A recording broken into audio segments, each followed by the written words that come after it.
Pixar's very first feature-length film, Toy Story, is the grandfather of computer animation, and it even spawned 3 sequels and a spin-off. There were also shorts, a mini-series, and other media, but let's focus on the main franchise, the flicks that got theatrical releases. I'm ranking these flicks from worst to best, and even the weakest installments aren't necessarily bad. I just think some are better than others. Before telling you the prize value of these motion pictures, I'll put up a spoiler alert tag so that you're extra careful. Make sure everybody's rounded up for patrol, as we can't keep the kids waiting, because playtime must start. Hey, I'm Owen, the Fiction Fanboy, and here's my top 5 Toy Story movies.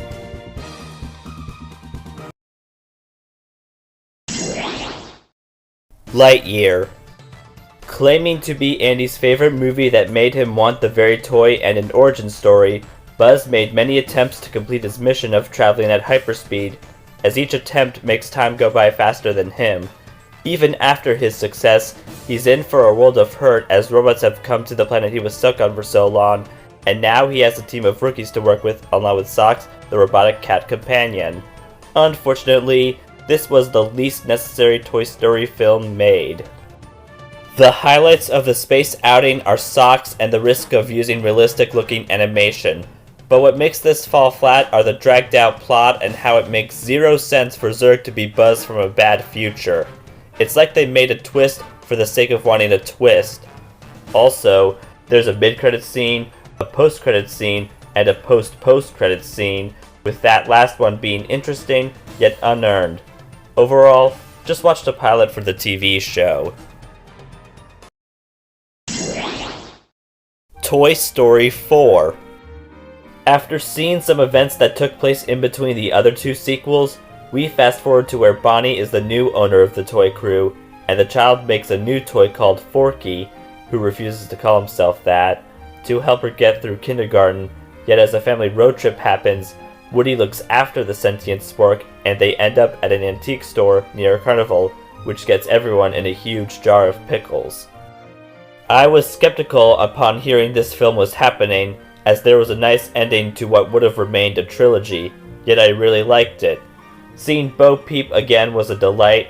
Forky was a neat addition to the cast along with Duke Kaboom, Ducky, and Bunny, and Gabby Gabby was a relatable antagonist, though I could take or leave Buzz's side plot.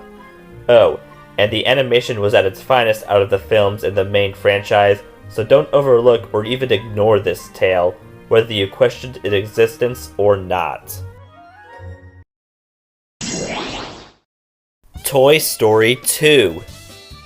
Andy accidentally rips Woody's arm during a short play session, making the sheriff worry he'll be abandoned.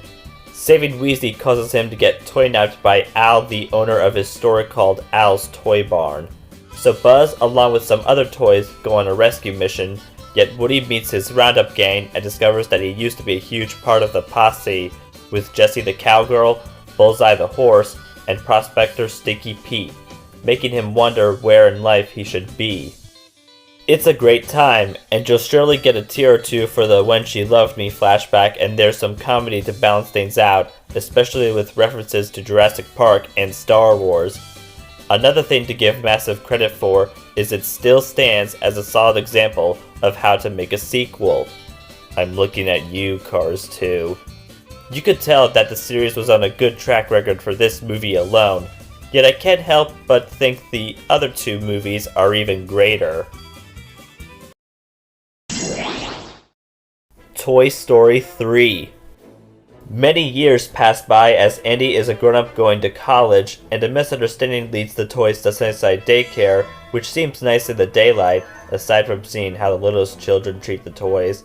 Yet it's actually a prison as seen during nighttime, run by the vengeful Lotso, as he believed if he can't have an owner, no toy can.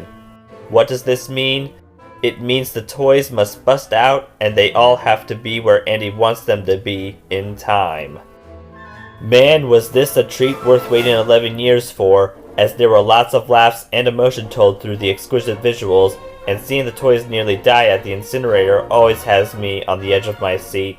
But what really takes the cake is seeing Andy play with the toys one last time with Bonnie before officially giving them away. Yet even after all that, well, you have an idea of what I'm going to say. You know very much which film has the number 1 spot on my list. Toy Story. Surely this was unsurprising for a fair amount of people, and to those who are shocked, let me say I promise this ranking wasn't nostalgia biased. With that out of the way, let's dive into this masterpiece of masterpieces. Woody was a happy-go-lucky toy cowboy as leader of the other toys Andy has, but the luck ran out as the child got a new toy, Buzz Lightyear, who despite believing is a real space ranger, has everyone astounded except Woody, making him green with envy. Because of the growing jealousy, a feud happens, and they both need to get to their owner before moving day. Regardless of your opinion on how the animation aged, it still vastly impacted the animation industry because it was acceptable at the time.